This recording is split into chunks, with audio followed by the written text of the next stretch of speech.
Craig Shoemaker is on the Adam Carolla Show. All right. Heather Pasternak, no relation, is here. She's got her news, and we'll do that right now. Yeah. So first bit of news, Biden came out and said that he was tired during the debate. He nearly fell asleep on stage, talking about the world travel he was doing. And they've also noted that the debate started at 9 p.m., and Alex Thompson has said that Biden's the sharpest between 10 a.m. and 4 p.m. I thought the 9 p.m. Who's Alex Thompson? Sorry. He joined TMC Live, political correspondent, and that was his 2 cents. I think it's funny to point out the 9 p.m. thing just to a bunch of comedians because, like, we don't go on till 9 p.m. Yeah. You know what I mean? Well, it's kind of the whole process is a little weird, which is you're going, I'm not old, I'm not feeble, I got energy, and I'm vital. The problem was it was about 8:45 and Matlock was on and I needed some more milk. Also, the way they describe it, it sounds like it's like he also had a headache and he wasn't in the mood. You know what I mean? Well, he did get fucked. but that's okay. First things first. He'd been traveling too much. He was, as previously stated, he was in Europe 2 weeks. Like, that's enough to recover. Can't manage his schedule, but the country, will. No, he was retreated to Camp David for 1 week to prepare. Okay, we're comedians. This notion of like. He over-prepared. That's the problem. Like, have you ever? Sure. First off, that doesn't. It doesn't exist. You fuck up when you underprepare. The joke was much better at the first day. Yeah. Right. No, there's no progressively worse by the time I delivered it. There's no such thing as over-preparing. Now there is a kind of a thing where it's like first date.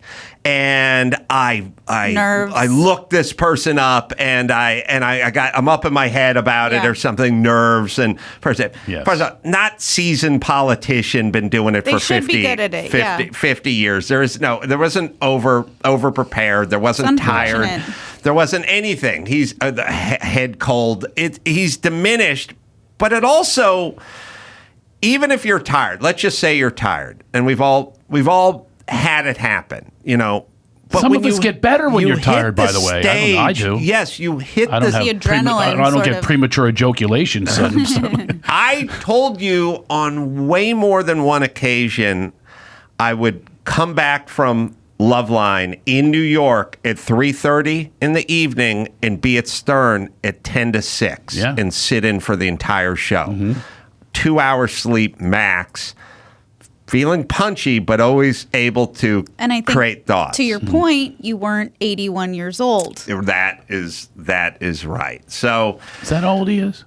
At the moment, but the problem with all of today's excuses is like, I was traveling. That was 2 weeks ago. Mm-hmm. It was late. It was 9 p.m. Like I had a head cold. This isn't a head cold. Yeah, I mean, I find the choices for the president to be pretty disheartening either way, but it is sad to think he's got an entire PR team behind him, and this is the excuse they put out. Well, I was sleepy. Our tax-paying dollars are going to good use. The dog ate my homework. I mean, just my thing is just don't say anything. You know what I mean? Like, look, I had a bad night. Moving on. Yeah. And vote who you want to vote for. The good news is if you have insomnia like I do, they say listen to white noise. Just listen to him. Mm-hmm. Put you right out. 5 minutes. Yeah, Biden was sleepy during the debate, like many of us watching. Yes. Exactly. Put me sad and sleepy. Good nap. Okay. Is that it? Did we roast them all? Should we move on to the next news story? I think we can go to our next one. Are we all sad enough now? Okay. Mm-hmm. I'm actually really excited about this next news story. It's Dying Together. A happily married couple decided to stop living. Basically, in the Netherlands, you are allowed to have aided euthanasia, and now it's happening more and more. Couples are doing it. This is honestly one of the most romantic news stories I've ever heard. I just think this is really cute. Sounds like a sequel to The Notebook. You know what I mean? Mm-hmm. But there won't be a sequel to that. Right. That's the end of that. Although I do worry, like, the idea of joint euthanasia, you know what I mean? Like, I think about how every night my husband falls asleep in 2 minutes and I'm still up. Like, why? Oh, really? You know what I mean? Like, yeah. Who are these people? Well, they're Jan and Els. I mean the people that fall asleep in 2 minutes. There they are. Yeah, these people who don't have anxiety or take enough anxiety medication to fall asleep easily. I spoke to my daughter yesterday, and she was in Spain. By the way, kids, I was in New York working. You know, my thing is I travel and work, and then I underwrite everyone else's lifestyle. And I called her when I was in New York. I'm in New York. I'm in the city. I'm taking the train. I'm going to Long Island. I'm doing Governors tonight. And she goes, "Oh, you're in New York?" And I go, "Yeah." And she goes, "Oh, I'm so jealous." I go, "Listen, first off, you're in Spain. You're in Spain. And you're not working. You're eating tapas right now on the beach, number one. Number two, you can't be in New York and Spain at the same time. And no, I didn't get away with anything. I'm working." But I talked to her yesterday. She said, I said, when did you fly in? She flew home the night before. She said it was like a 12, 13-hour flight or something like that. I go, "How was the flight?" She goes, "Slept the entire way." I go, "Just listen to me. You don't know what a gift that is. Yeah. You do not Enjoy know what it now. that gift is." And she goes, "Yeah, I slept all the way there, and I slept all." And I'm like, God. okay. Is the gift Xanax? What is she doing? I go, just listen to me. I'm 6'2". I sleep on my face. I just lay there tortured the entire time. Totally. Every single thing. Of course, the fucking... everyone behind me uses my seat like a fucking grab bar, right? Who are these people who do not think this motion transfers? You know, like I have to get up, I'm grabbing your seat, I'm going to pull it down to my waist and then let it go. Like, she says, I sleep all. I said, honestly, please understand this is a gift. And I know it doesn't feel like anything. Yeah. It is the greatest blessing ever. Enjoy. Wow. You can sleep on a plane. They have gifts now that we never had. How about graduation? My son, Europe for 3.5 weeks. I graduated. I went to the Jersey Shore for a night, slept under a car for my graduation. And he's FaceTiming me from Europe. He goes, "What's up, Dad? I'm at a nude beach in France." I'm going, "Move your fucking head. Let me see what I paid for." That's cute. It's true. I mean, it's unbelievable what they have now. And I think part of your anxiety, my anxiety, maybe yours, is that you have to pay for everything. You have to keep supporting a trip to Spain, and so you just have to work harder. That's what that means to me. Listen, my son's going to Japan. Okay, on his dime, from him working? His dime. There you go. There's more loss of sleep for you. I said to Dr. Drew, I said, "Could you afford to go to Japan for 2 weeks and just hang out?" He goes, "No." I go, "Me neither." Yeah. I just pay for people to do it, but I can't afford to hang out in Japan for 2 weeks or Spain for 2 weeks. I can't afford it myself, but I will still underwrite all those who are doing it. I just have the anxiety of, like, you know, before I had kids, I felt so invincible. Like, well, if I died today, like, I've had a good life. I've made my peace with it. But then you have kids, you're like, I can't die. You can't die. No one can die. Nothing bad can happen. Like, you know, I feel so much anxiety on a flight because you just feel so needed. You got another news story there? The couple. Couple. How old were they? So I believe they're in their 70s. One of them had dementia. It should be noted. The woman had dementia and made the decision before. Hold on. Her Fauci said bad. Fauci said she was fine, by the way. She said I had cold. She had a bad night. That's all. Shouldn't have killed herself. She had a bad Too night. long a flight. Signed the euthanasia thing. And then her husband, Jan, had chronic pain. He was unable to work. So they kind of made this decision together. And their son, who has asked to remain anonymous, told the BBC it was a strange day losing both of his parents. I'll go for that. Yeah. I would do that with my ex, but I'd be like, you go ahead. You know what I mean? Right. Like a prank? I'm going to shower for the coroner, but you go ahead. I'll be right behind you. But I mean, it is sort of sad that in America you don't have the option to, like, die how you want to, right? Well, there's always a bridge. That's true. If you need it. That sounds rough, though. I want the meds. You know what I mean? You want to go I with think the meds. you could med. Whatever they give you for your colonoscopy. Yeah. You ever they say count from 10? At 8, I'm completely done with no dreams. I just wake up a little, you know, like oil around Propofol. my rectum. Listen, propofol. It's like I was date raped. I have no idea Heather, if they did or not. I'm not telling you how to go. You're not offering me any? You are a syringe host. full of propofol and a trash bag away from leaving Living this my planet dreams? with dignity. Okay. Yeah, you Yeah. can do it. I'll take some notes. That would be the way to go, though, because you don't know anything. Have you done it? It's propofol. Yeah. Yeah. It's unbelievable. You do not have any memory of any. There's no dreaming. You're not even in a dream state, right? No. Or am I the only one? No, you're exactly right. It's 100%. Darkness until you wake up. Listen, it wouldn't even matter if you died when you were on propofol. Right. It just wouldn't you matter. feel nothing. Yeah, you wouldn't know it. Yep. Not No. even fantasies. Yeah, that's when you get a colonoscopy. That's when they give you the propofol. I think it's pretty romantic dying together. What do you guys think? No? Yeah. Everything's sweet? Yeah, There's yeah. some sweetness there, right? If there was romance still, yeah. I think it's it sounds like a good little story. I wonder Yeah. what the Notebook. soundtrack was they picked. Like, I'd like to hear that Spotify playlist. Oh, Chariots of Fire for sure. I think I My have ex to would go be Chariots- Highway to Hell. Highway to Hell. There you go. That's our wedding song. Wow. Yeah, I think I'd do Chariots of Fire, and Okay. that'd be good. You know, then the propofol, then the trash, and again, I'd announce I'll put the trash bag on you like a gentleman, and then just so a quick sweet. shower for the A corner. real man takes the trash out even till the end. You know what I mean? All right, what's the next one we got? The next one, hot goss. Ellen DeGeneres comes out and says she might be many things, but she's not mean. So she's addressing the scandal that came out about her being a mean girl, hard to work with. I mean, Adam, you've been on her show. Yes. Where do you weigh in on this? She's a bitch. I don't think you get to She's angry. self-assess things like that. You don't. You can't just The get wor- to say. look. You got to talk to other people, get feedback, not your own. Right. Yeah, you Especially if you're a narcissist. You can decide if you're tall or short, but society will decide if you're mean or nice. That'll be society's job. Although I shouldn't be pushing for this because I would end up on the mean side of the spectrum if I left it up to society. But listen, I've done everyone's show. I've done every single fucking show out there. And there's one surefire way to tell if the person who's in charge is mean or not. Staff. Yep.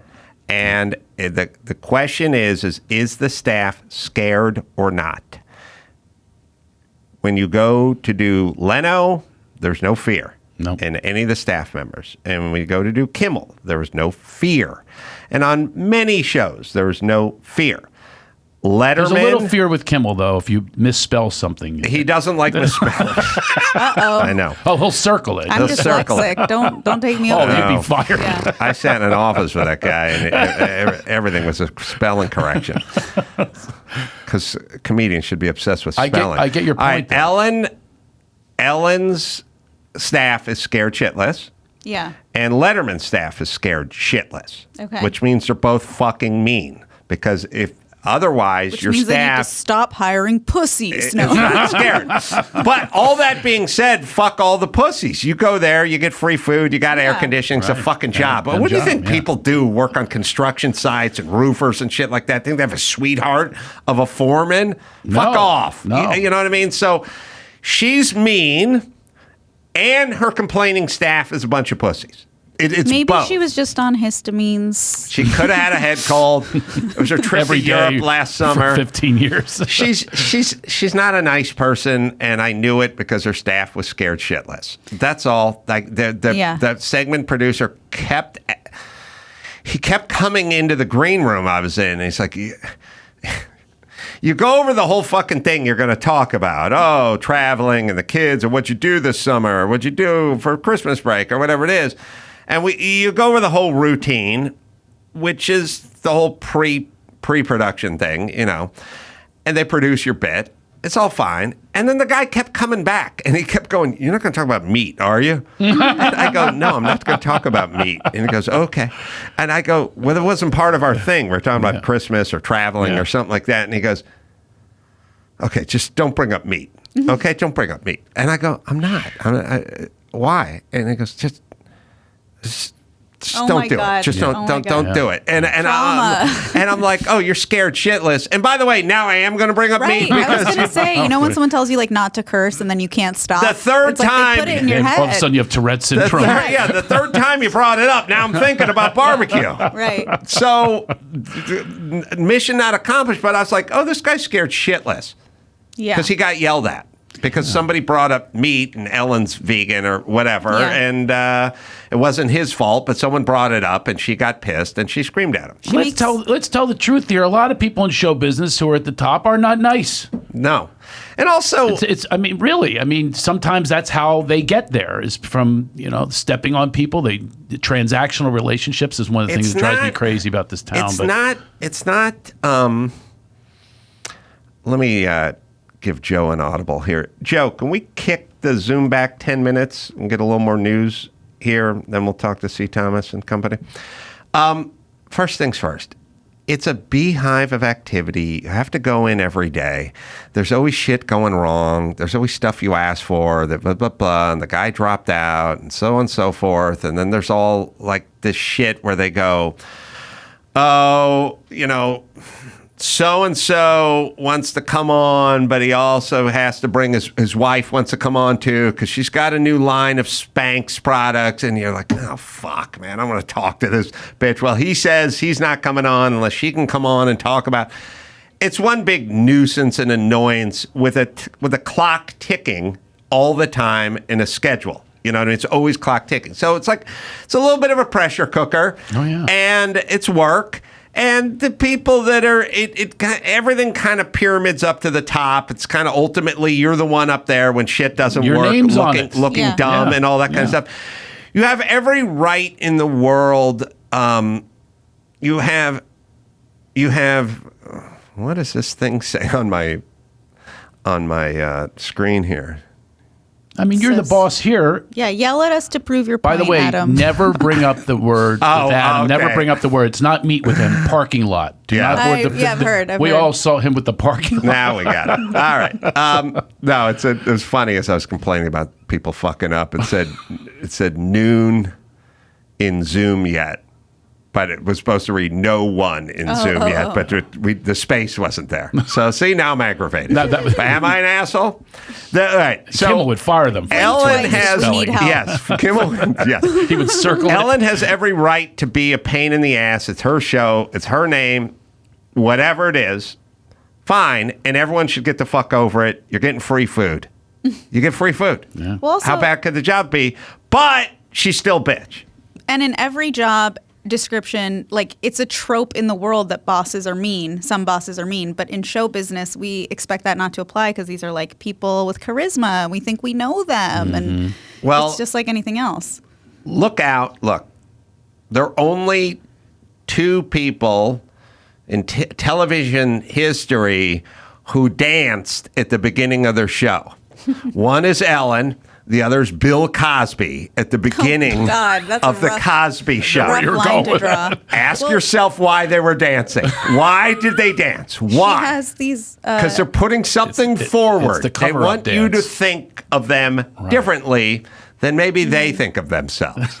You watch Bill Cosby in the beginning of a show dance now. Yes, and it's bizarre. Other feeling. It's really, give me the beginning of the Bill Cosby show where he's dancing, and when you watch it now and you think about roofies and women, it'll look surreal. Oof. Well, here's a question: do you think she does make this point about, she says, I'm many things, but I'm not mean. I could be demanding, impatient, tough. I'm a strong woman. That's blah, fine. blah, blah. Yeah. But do you think that we care more that she's a bitch because she's a woman? Like, does anybody talk about these other? No. Do you know what I mean? No. Well, Adam brought we up care Letterman. more. We care more. Yeah, but do we talk about Letterman being an asshole? No, we just talk about her being a bitch because we're like, she's a woman. She's not allowed. There's an element. An element of that. So yes, I agree with you. Maybe the pendulum is swinging. I don't know. Mm-hmm. Okay, I made a point about women. I guess we should move on immediately. No. I'm digesting it. I'm wearing that. Okay. I'm agreeing with you. Do I agree with that or not? I'm agreeing. It gets a little overused and fucked out. Like when a woman is assertive, right? I agree with you it's on like that. no, she can be a bitch. And I'm Right. sure she's a bitch. I'm sure Kamala Harris is a bitch, And when people go like, "Oh, because she's a woman of color, we want," Right. no, she's a bitch. She's a bitch. I But can get we just it. not talk about it the way we not talk about it when men are assholes? Yes, Letterman's a douche too. I mean, his people were all scared of him as well, and I bring it up every time because I'm even handed. Stern too, by the way. Oh yeah, yes, they're all scared. I heard. All I won't scared. say who it was, but someone who worked for him told me how cheap he was. Oh, no. Now, they don't get paid squat. Yeah. And he said at Christmas time he got a big He gave can them old Indian food big from- can of popcorn, right? He gave him a big can of popcorn. wow. So he reached in there thinking, "Oh, there's a gift certificate at the bottom."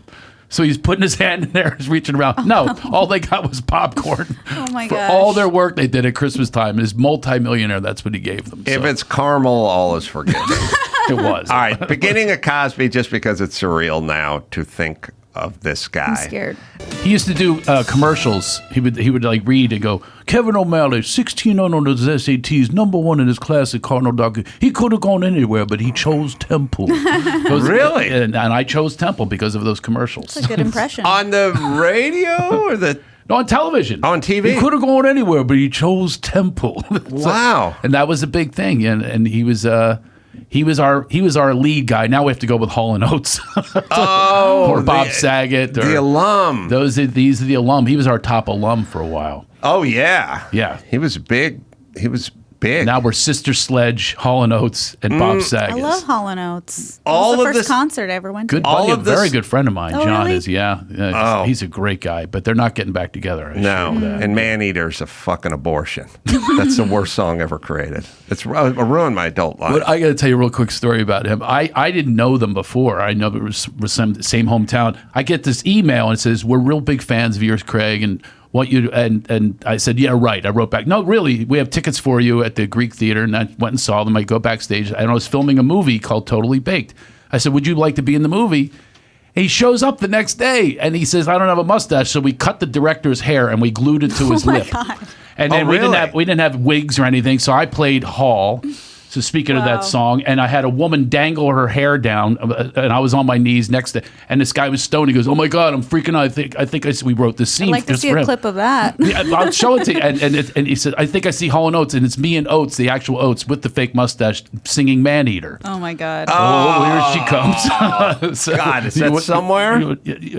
Of course, it's called Totally Baked. It's a big I know. hit. No, I mean, can one pull up you singing Maneater with on John the Oates? on the internet? I would right imagine now? there's clips of everything. It's called Totally Baked. Go check it out. It's a big stoner movie, and we used the mustache all throughout the movie. Then we would tape it on different people. my So if you're God. stoned, you're going, "There's that mustache That's so again." ridiculous.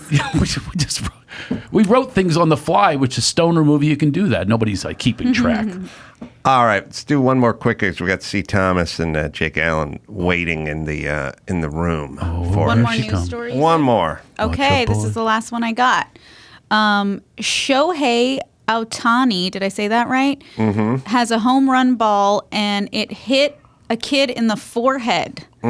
So good news for him, bad news for the kid maybe. I think he's okay. That's an act of God. Like, I bet that kid beat off for the first time the night before.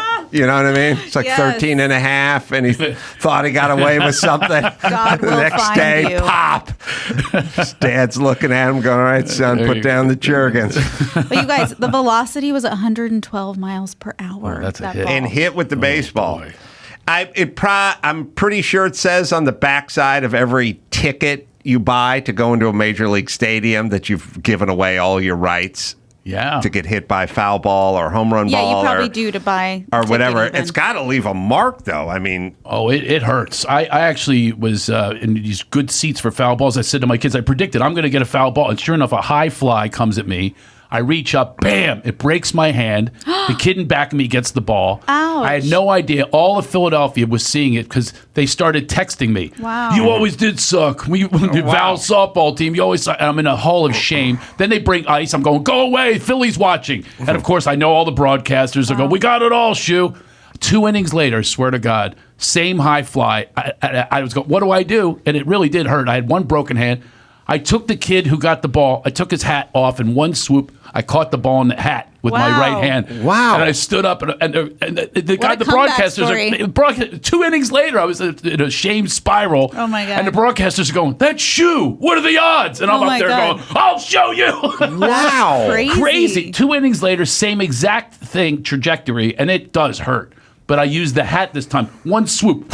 And I caught it, and I just stood up, and everybody's going, what in the world is going on here? And the guy, the broadcaster, it was his nephew that got the first ball.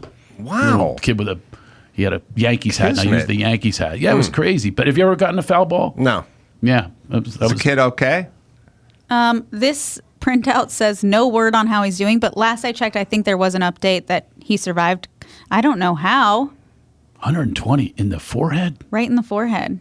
Where's his father to protect him, or somebody to protect him? I was saying, in your story, you probably saved the life of the kid behind you. I saved the life of many people that were all around me. The entire stadium was My saved by Craig. Well, hopefully you got hooked up with some sweet merch. Got a little, hopefully Oh, you got yeah, to they meet him, usually- you know what I they'll mean? give Like, there's There's give him a film? signed ball. Well, hold on. he was There's unconscious. there's film of it? But, They're going to give him a signed ball. Okay, cool. I'm surprised they would show this. It's a high fly. They're showing home run. violence against children. I don't They're know not if going it to was... show this. There's no way. Oh, one of his own. He took out one of his own. You know what? Ouch. He took out That one looks of his really own. rough. I don't. There's one Asian One in of his the own? entire place, and he took out his own. Just say one of his own. One of his own. He How do took you out know? an eight. Well, how do Did I you do a know? DNA test? Watch the goddamn. They took out a miniature Asian boy. I don't. Can you listen? You said 114 miles an hour. 112. 112 Let's not miles give an him hour. more credit. I don't think the that. ball falls at 112 miles an hour Because it's That was falling. It's not that was like a Said straight the shot. hit had an exit velocity, of 112 miles per hour. And now Yeah, you're that's showing it. off the bat. So it slows down as it goes. We would hope. It's much slower By the way- when if it's 112 and hits a 4-year-old Asian in the head, that kid's And dead. I think it nicked this guy's hand, this idiot Yes. that should have caught it to begin with. All right, How we did all got those people miss that ball? We got Jake and we got C. Thomas waiting for us in the wings here somewhere. Sorry, it's just been a busy show. Ride. is the Tommy's name a of the great movie. golfer, by the way. See Thomas Howell, great golfer. He is? Yeah. We play in these celebrity things. I don't know why I play. I got a trophy for closest to the car. Oh, really? I suck. I suck at golf, but he's really good. Oh, really? Yeah. Well, that's good. I Mention didn't know that to him. that. He'll be very happy to know that his You can mention his it. swing is. You can mention Oh, it. he's going to be on with me. Like I'm still here. Yeah, Okay. you're still here. All right, Tom. We're just they're me out they're, already. they're waiting in the room. Yeah, they're ready. They're in the Zoom room. They're here now. Oh, look at him. Oh, look at us. We're all here together. Jake and C. Thomas. Good to see you guys. Thank you for having us. I think that's Jake. I'm And muted C here. may be muted. Tommy's got the stash going. He's So Great. How about now? that's a great stash, C. Thomas Al. Hey, good to see you guys. So What's going on? well, we were just talking about your golf game and how good it was. Craig Shoemaker You're was. slumming it with shoe. Yeah. what's up? I like that Sam. How are you, I how like are you, Craig? I like that Sam Elliott look. Yeah, I mean, everybody wonders when the hell did Ponyboy turn into Sam Elliott? Yeah, if you could just say beef, it's what's for dinner. That's right. That's right. I like the mustache, man. I like it too. We've been, all right, if we keep going, we're all going to turn gay. So let's just push on here. Men can only talk about another man's mustache for so long before there's a feeling in the loins, you know. I'm here for it. I see Thomas Howell. I just watched the whole Brat Pack thing. And I know you weren't in the Brat Pack, but you're around and a kind of contemporary and about, happening about the same time and know a lot of the same players. And in the doc, they had some sort of ancillary Brat Packers that weren't official Brat Packers, but sort of Brat Pack adjacent, talking and giving interviews. I found the whole thing fascinating. But did you see it? Any thoughts? And did they approach you? I have not seen it yet. Of course, I've always been close with Rob Lowe. I was a little bit younger than those guys, believe it or not. Never really spent any time with Andrew McCarthy. So, I've heard that it's a good film. And I just can't believe how many people love the 80s. I mean, I thought it was like one of the worst decades ever. What a shit show that was. And people just absolutely love the 80s. I mean, the clothes were terrible. The music was terrible. There was nothing good about it. And people love to go back to the 80s and reminisce. So, back then we didn't have devices. We didn't, we had a few teen magazines and we had films. That's all we had. So there were people that those movies meant a lot to a lot of people growing up. And whether it was, a John Hughes film or something like The Outsiders, it resonated with a lot of people back then. Yeah, I think the way nostalgia works is no matter how bad it was, and you forgot to mention how bad all the cars were in the 80s. Everything was junk in the 80s. Even Corvettes and Mustangs, even Ferraris were junk in the 80s. Everything turned to shit in the 80s. But once you get far enough away from something, there's some kind of nostalgia that you have for things. And I agree with you. You should have nostalgia for things that were good, not things that were bad. But once you get to a certain age and you get a certain distance, then there's just nostalgia. Well, parachute pants. They had a lot of crotch room. I missed those. The Gerbots and Caraviccis.